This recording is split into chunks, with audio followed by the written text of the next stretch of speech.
আসসালামু আলাইকুম। ইজিটেক 18 এর পক্ষ থেকে স্বাগত জানাচ্ছি আজকের নতুন লেসনে। অনেকদিন পর আজকে আমরা কিন্তু অ্যাসাইনমেন্ট নিয়ে কাজ করব। দীর্ঘ বন্ধের পর সরকার আবারও নির্ধারণ করেছে কিছু নির্ধারিত কাজ। আজকে আমরা আলোচনা করব ষষ্ঠ শ্রেণীর বিজ্ঞান নিয়ে। একটা জিনিস বলে রাখি, ইজিটেক 18 কিছুটা গাণিতিক সমস্যা নিয়ে আলোচনা করে, সেটা ম্যাথ হোক, ফিজিক্স হোক বা ষষ্ঠ থেকে অষ্টম শ্রেণীর বিজ্ঞান হোক, গণিত বিষয়ক নিয়ে ইজিটেক 18 সবসময় হাজির হয়। তো আজকে আমরা ষষ্ঠ শ্রেণীর বিজ্ঞান নিয়ে আলোচনা করব। এক্ষেত্রে একটু বলে রাখি, আজকের বিজ্ঞানের অ্যাসাইনমেন্টটা যদি খেয়াল করি, এখানে কিছু গাণিতিক বিষয়াদি রয়েছে। তো চলো প্রথমে দেখি অ্যাসাইনমেন্টটা কি। আমরা যদি অ্যাসাইনমেন্টটা মূল্যায়ন করার চেষ্টা করি তাহলে দেখব এখানে বেশ কিছু জিনিস আলোচনা করা হয়েছে। এক নাম্বার হচ্ছে, আমাদেরকে এই অ্যাসাইনমেন্টটা করতে হবে প্রথম অধ্যায়, যেটি হচ্ছে বৈজ্ঞানিক প্রক্রিয়া ও পরিমাপের মাধ্যমে। এবং আশা করি এই দীর্ঘ বন্ধে তোমরা এখানে যে বিভিন্ন বিষয় রয়েছে, যেমন বিজ্ঞান কি, তারপর পরীক্ষণ, পরিমাপের প্রয়োজনীয়তা, মৌলিক যৌগিক, ভরের একক, দৈর্ঘ্য প্রস্থ পরিমাপ, এই বিষয়গুলো পড়ে ফেলেছ। যদি না পড়ে ফেলো তাহলে আজকে থেকে তোমাদের কাজ হবে এই বিষয়গুলো নিয়ে খুব ভালোভাবে পড়াশোনা করা। কারণ এটা যদি তোমরা মিস করো তাহলে পরবর্তীতে যখন তোমরা অন্যান্য বিষয় নিয়ে আলোচনা করবে তখন তোমাদের অনেক সমস্যা হবে। এখন দেখি নির্ধারিত কাজটি কি। এখানে বলা হয়েছে তোমার পড়ার টেবিলের দৈর্ঘ্য, প্রস্থ, উচ্চতা একটি স্কেলের সাহায্যে পরিমাপ করে খাতায় লেখো। ওকে, তারপর আমাদের বের করতে হবে পড়ার টেবিলের পৃষ্ঠের ক্ষেত্রফল বের করতে হবে।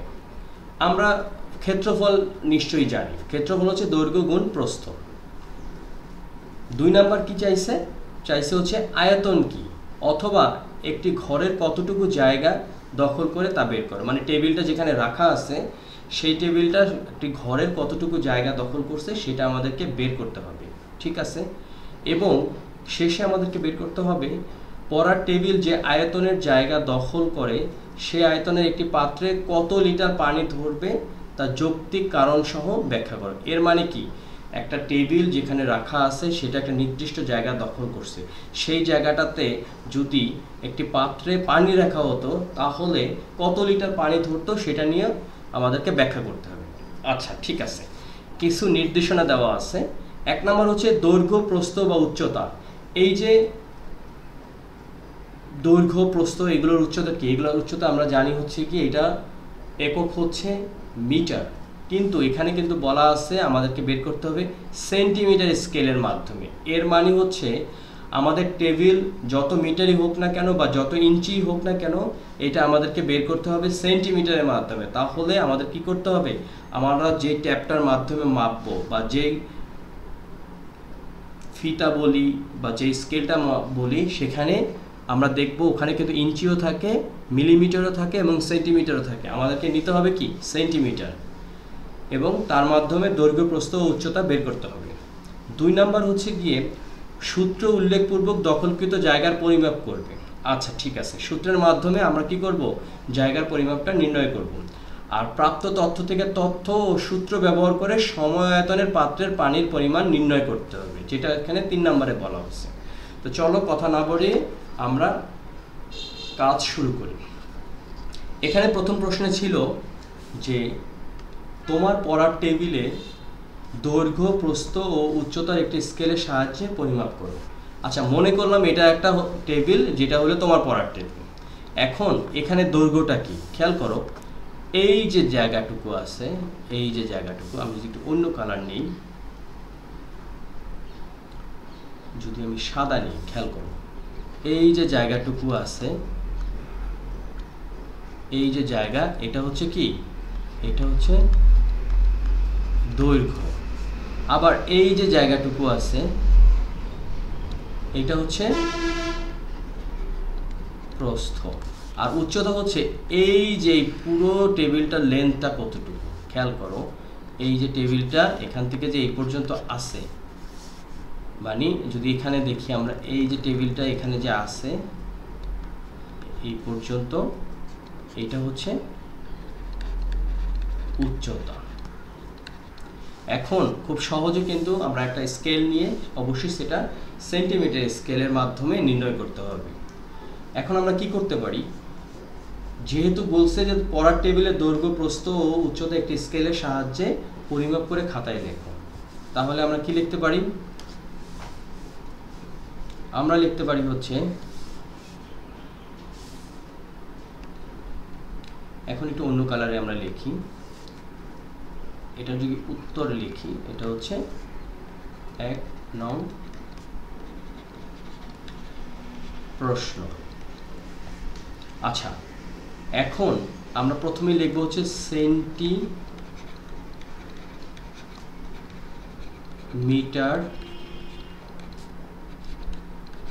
স্কেলের মাধ্যমে আমার পড়ার টেবিলের কি পরিমাপ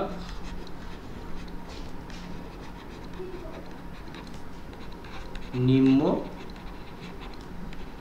রূপ। তাহলে কি কি আমরা পাইলাম, এক নম্বর হচ্ছে দৈর্ঘ্য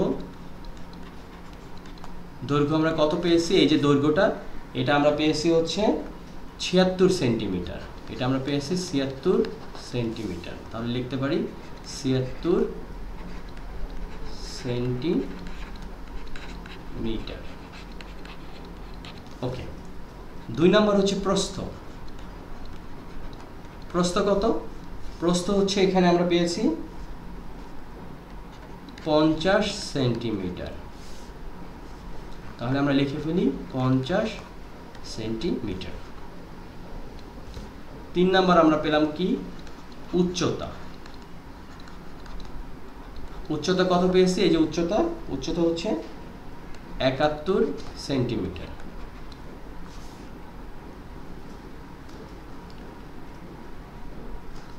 এখন খেয়াল করো, এখানে আমরা পেয়েছি 76, এখানে আমরা প্রস্থতে পেয়েছি হচ্ছে 50, আর পুরো উচ্চতাতে পেয়েছি কত, হচ্ছে 71 সেন্টিমিটার।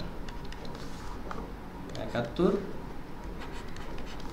সেন্টিমিটার, সিএম মানে সেন্টিমিটার। আমাদের প্রথম ধাপটা কিন্তু কমপ্লিট। অ্যাকচুয়ালি এটা প্রথম প্রশ্ন না, প্রথম প্রশ্ন তো আমাদের ক্ষেত্রফল নির্ণয় করতে বলছে, এটা আসলে কিছুই না। প্রথম যে ধাপটা চাইছে সেটা হচ্ছে আমাদেরকে খাতায় লিখতে হবে আমাদের টেবিলের দৈর্ঘ্য, প্রস্থ এবং উচ্চতা, যেটা আমরা লিখে ফেললাম। এরপরে প্রথম প্রশ্নটা খেয়াল করো, যেখানে কি চেয়েছে, পড়ার টেবিলে পৃষ্ঠের ক্ষেত্রফল নির্ণয় করো। পৃষ্ঠ বলতে কি, এইটা হচ্ছে, এই যে এটা হচ্ছে পৃষ্ঠ মানে উপরিভাগ, পৃষ্ঠ মানে হচ্ছে পৃষ্ঠ হচ্ছে উপরিভাগ। এখন আমরা জানি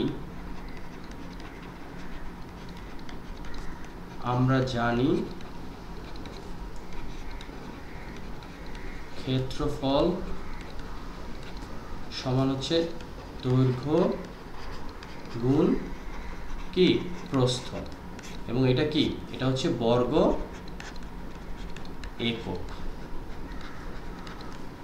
এটা বর্গ একক কেন, কারণ দৈর্ঘ্য এবং প্রস্থ অবশ্যই এটা বর্গ, যেহেতু দুইটা আছে, আর একক হচ্ছে কি, এখানে মিটার হতে পারে, সেন্টিমিটার হতে পারে, ইঞ্চি হতে পারে।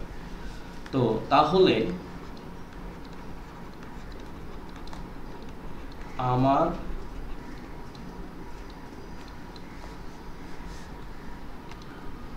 আমরা যদি লিখি একটু সুন্দর করে, তাহলে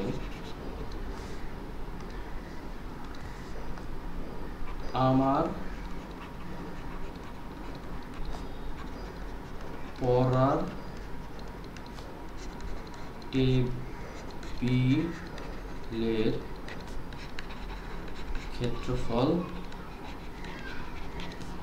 সমান হচ্ছে দৈর্ঘ্য কত, আমাদের টেবিলটার দৈর্ঘ্য ছিল হচ্ছে 76 সেন্টিমিটার, গুণ প্রস্থ কত, প্রস্থ হচ্ছে 50 সেন্টিমিটার। এই দুটো যেহেতু গুণ, 2টা সেন্টিমিটার আছে, তার মানে হচ্ছে বর্গ সেন্টিমিটার।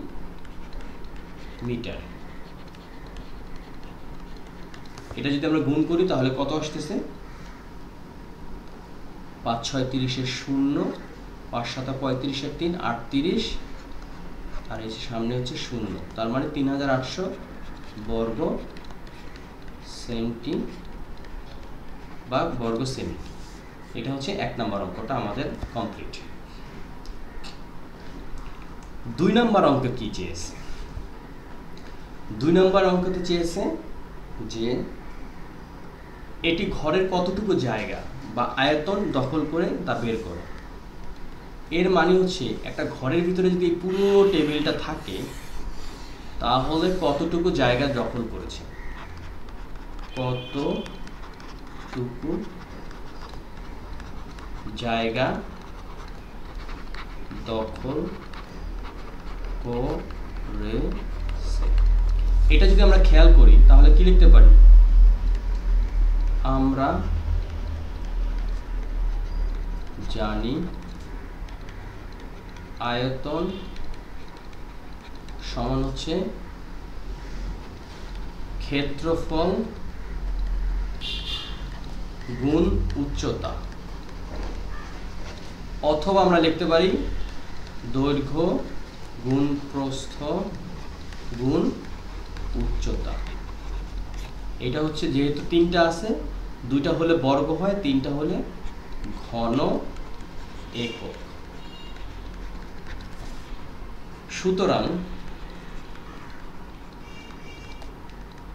আমার টেবিলের আয়তন হচ্ছে দৈর্ঘ্য কত ছিল? 76 সেন্টিমিটার গুণ প্রস্থ হচ্ছে 50 সেন্টিমিটার এবং শেষে উচ্চতা আমরা কত পেয়েছিলাম? 71 সেন্টিমিটার। তাহলে লিখতে পারি কি? ঘন সেমি, সেমি মানে সেন্টিমিটার, অথবা আমরা কি বলতে পারি? ইংরেজিতে যদি বলি তাহলে হচ্ছে কিউবিক সেন্টিমিটার। এটা হচ্ছে কিউবিক সেন্টিমিটার। এখন এটা যদি আমরা গুণ করি তাহলে কত আসতেছে? গুণটা যদি তোমরা একটু রাফে করো তাহলে আসবে হচ্ছে 269,800, তার মানে 2,69,800 ঘন সেন্টিমিটার। এটাকে আরো একটা জিনিস কি বলে? কিউবিক সেন্টিমিটার, বা আরো সংক্ষেপে বলে সিসি বা সিসি। তোমরা যে কোনো একটা জিনিস লিখলেই হবে। আমাদের 2 নম্বর পাঠটুকু কিন্তু শেষ। আমরা প্রথম পাঠে কি পেয়েছিলাম? যেখানে ছিল দৈর্ঘ্য প্রস্থ উচ্চতা। দ্বিতীয় পাঠে ছিল হচ্ছে আমাদেরকে ক্ষেত্রফল বের করতে হয়েছে টেবিলের, এবং তৃতীয় পাঠে বের করতে হয়েছে টেবিলের আয়তন বা টেবিলটি কতটুকু জায়গা জুড়ে থাকবে। টেবিলটি 2,69,800 ঘন সেন্টিমিটার জায়গা জুড়ে থাকবে।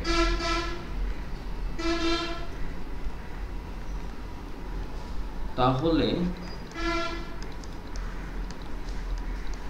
টেবিলটি 2,69,000, সবগুলো যেহেতু ইংরেজিতে লিখেছি এটা ইংরেজিতেই লিখি, 26988 সিসি জায়গা দখল করবে। এখন 3 নাম্বার হইছে পড়ার টেবিল যে আয়তন জায়গা দখল করে। যে আয়তন বলতে হচ্ছে আমরা এখানে কত পাইছি? আয়তন হচ্ছে 2,69,800 সিসি। এখন এই জায়গাটুকু যদি একটু পানির পাত্র রাখা হতো তাহলে কত লিটার পানি হতো? আমরা জানি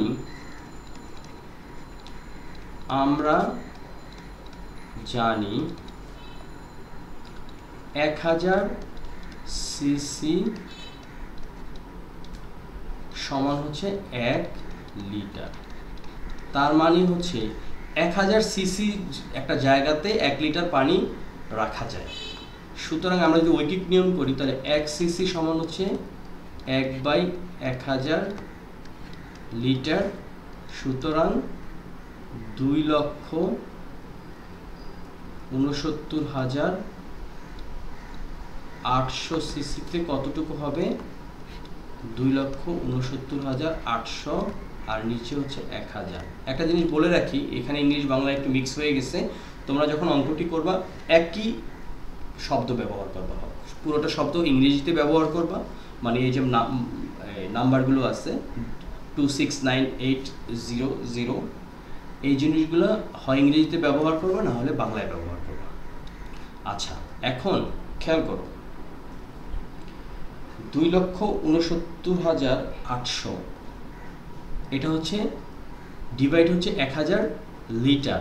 তাহলে কত আসতেছে? আমরা যদি একটু ক্যালকুলেটরের মাধ্যমে বা তোমরা যদি রাফ করো, 269,800 ডিভাইড হচ্ছে 1000। তার মানে কি 26, বাংলায় লিখি যেহেতু এটা বাংলায় ছিল,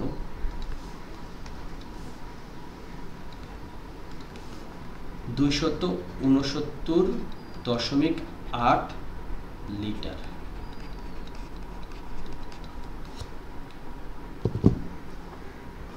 তার মানে কি পরের টেবিল যে আয়তনের জায়গা দখল করে সেই আয়তনের একটি পাত্র কত লিটার পানি ধরবে তা যৌক্তিক কারণ সহকারে ব্যাখ্যা করো। তাহলে আমরা বলতে পারি পড়ার টেবিলের জায়গাতে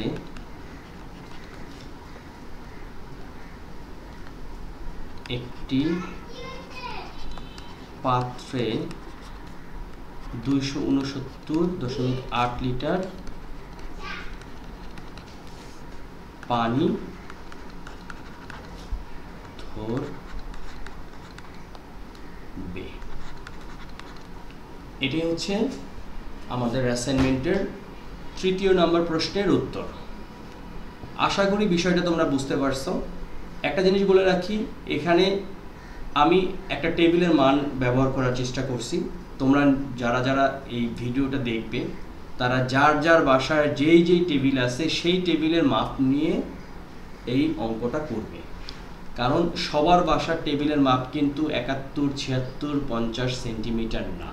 কেউটা আরও বড় হতে পারে, কেউটা আরও ছোট হতে পারে। অনেকে তো খাবার টেবিলেও পড়াশোনা করে, আবার অনেকে বিশাল একটা টেবিল তৈরি করে নেয়।